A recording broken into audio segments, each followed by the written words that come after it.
I just got back from what I'm calling an epic road trip. It was amazing and miraculous. And I want to share just a few of the things that happened that were just mind-boggling awesome. So the way that this came about is that my late husband and I had been planning, dreaming about how to get me down to Florida for an adventure. And at the time, I was battling a beast of an illness, and I had been bedridden, and we were still talking about it and dreaming, watching YouTube videos about what we wanted to do in Florida. And one of the physical challenges is going up in any type of elevation and enduring any type of barometric pressure drops. Causes a lot of havoc. And so he promised me, he's like, I know I could get you there without going up into too much elevation. And so after he passed away, I was still battling really hard, the condition. But the desire to go to Florida to see my sister-in-law and go on this adventure still had not left with him. I still had that desire on my own, and I felt like at some point I was supposed to go down there, and this was supposed to happen for me.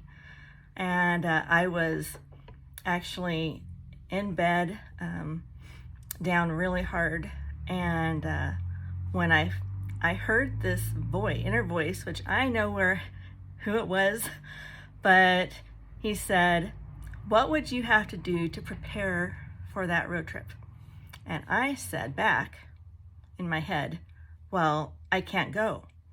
And he said, "But if you could, what could you do?" And I said, "But I can't." And he said, "But if you could, but I can't." Finally, I said, "Okay, if I could go, the least thing I'd have to do is to buy a portable shower chair so I could pack it and be able to take showers all kinds of random places, because with POTS, standing up, taking a shower can be a real scary thing. So the heart rate and everything, blood pressure raises up. So then I wasn't able to go look for that right away on my laptop because I was doing so terrible. But a couple days later, I reached and grabbed my laptop. I opened it up and I window shopped, and I got a folding shower chair that didn't look like hospice, and I ordered it on Amazon. And it came few days later, and I got it, and I just put it in my office. Like, there you go. I didn't even open it up. I'm just like, okay, there it is. There's like my hope chest, my hope office. There it is, shoved in a corner. But I didn't know how I would actually be able to go, because I was having trouble walking into my kitchen and getting my own food. And so at that point, but I did the thing. I took that act of faith by buying that shower chair for that future road trip that was on my heart to do. And then, so that was I think it was about a year and a half later, is that my parents had a meeting coming up in Louisville. So I live in Boise, Idaho. And so their meeting was in Louisville, and it was coming up, and they were talking about if I was going to be able to go. And so we thought about it, we prayed about it, and I'm like, I don't know. I don't know if I can go physically, because every time I would try to go anywhere in the valley that goes up in elevation, I would have symptoms. And then the barometric pressure also was just wiping me out, flattening. Just I was not upright all that often. And so anyway, what happened is, as it approached before they were going to leave, we were all in agreement that yes, this was going to be the time that I was supposed to go in that car with them and go all over on this road trip. And we would go down to Florida. We'd ignore Colorado and the huge mountains, and we would go to Las Vegas, and then down that route down to Texas and Florida, and then all that route. Anyway, so I had been packing slowly And my folks went ahead and got a different car, one that had 4 captain's chairs, so that the back seats also could recline. And we were doing everything we could control to bring along and pack, just in case, to make it happen, and leaving the rest to God. Well, 3 days before we were supposed to leave, I had 2 big episodes, POTS episodes, back to back, that put me in the scary place and wiped me out for days. And that was the days leading up to when we were supposed to leave. So I really wondered, okay, this was a come to Jesus meeting here that I had.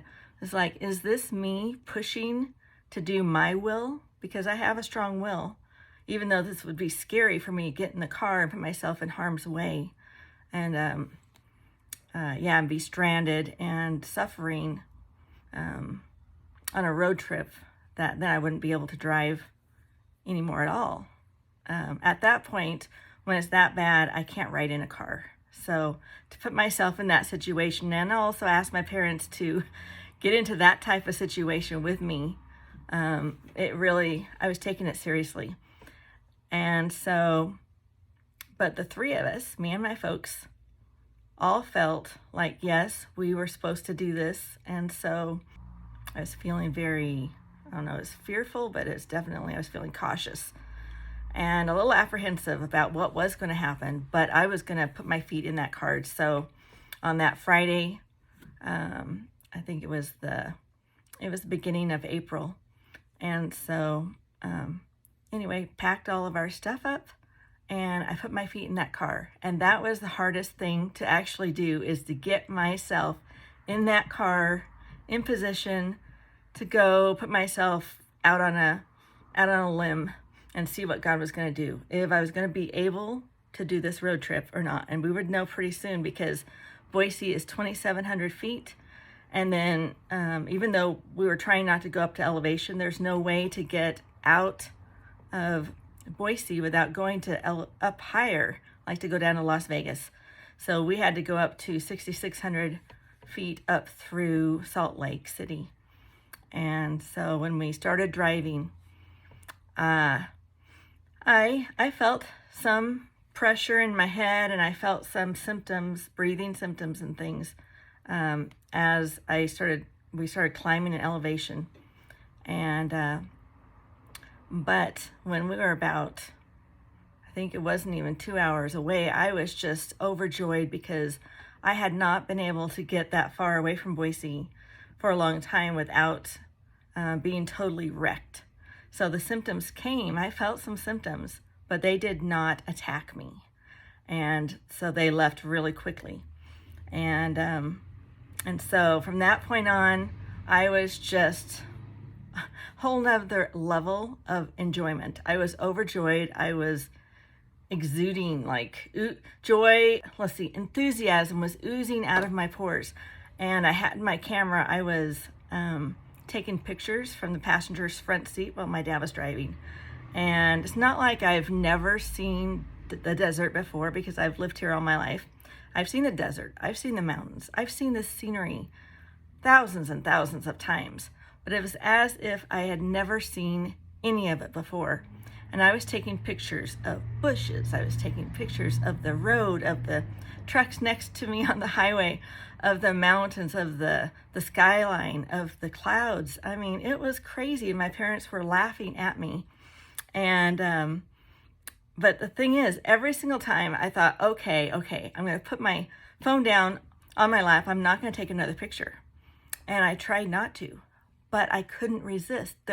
It's like, what happened is that as we were driving along, suddenly there was a new type of bush that wasn't there before, because, when you move the landscape from one area to another, there's slight changes, that you have different shrubs. The mountains look different over here. And anyway, I was just captivated by it all, and I could not stop taking the pictures. And so when we stopped that night, we didn't go very far, because we didn't know how far I could travel without having a problem. So we did, we stopped in Ogden, Utah. And so that night I was just thinking about what was capturing me was scenery. And so I'm like, Lord, there's something about the scenery that is, that I'm noticing. What is it? What is it about the scenery that is like really affecting me that has never done this before? And so that next morning, as we started out and I started taking pictures and the same thing happened, it was kind of exhausting because every time I put my camera down, I'm like, oh my word, I cannot not take a picture of the skyline and how the mountains are just ever so slightly changing, just ever so slightly. And I even said, I am oozing enthusiasm over torn paper mountains. And I don't know, I said some other crazy fun stuff. But I got the answer to the question that I asked that night about what is it about the scenery that is doing this to me. And I got this phrase, and here it is. Allow the scenery to change. Allow a scene change in your story. And for me, that's huge because of everything that I have been navigating through in my life with all my losses of losing my husband, all my losses with this illness and all the disability things and losses that I can't do, that I'm navigating around all of it. And my life doesn't look the same at all. And so just the word, allow the scenery to change, just hit me like a ton of bricks. I'm like, that's it. And then God is so amazing. He knows exactly how to speak to me because I love words. And I like to do word plays all the time. I'm always thinking of words. And of course, he can speak that language because he is the word. He's the living word. And he knows how to switch it around for me. So he took the word scenery and said, allow the scenery to change and a scene change in your story. And so I'm taking that to heart. And the scene change I know he's talking about it's a new day. It's a new day. I can embrace and cherish the past, and everything that who I am in the past comes forward with me, and so does everything that I've lost. It's made me who I am today.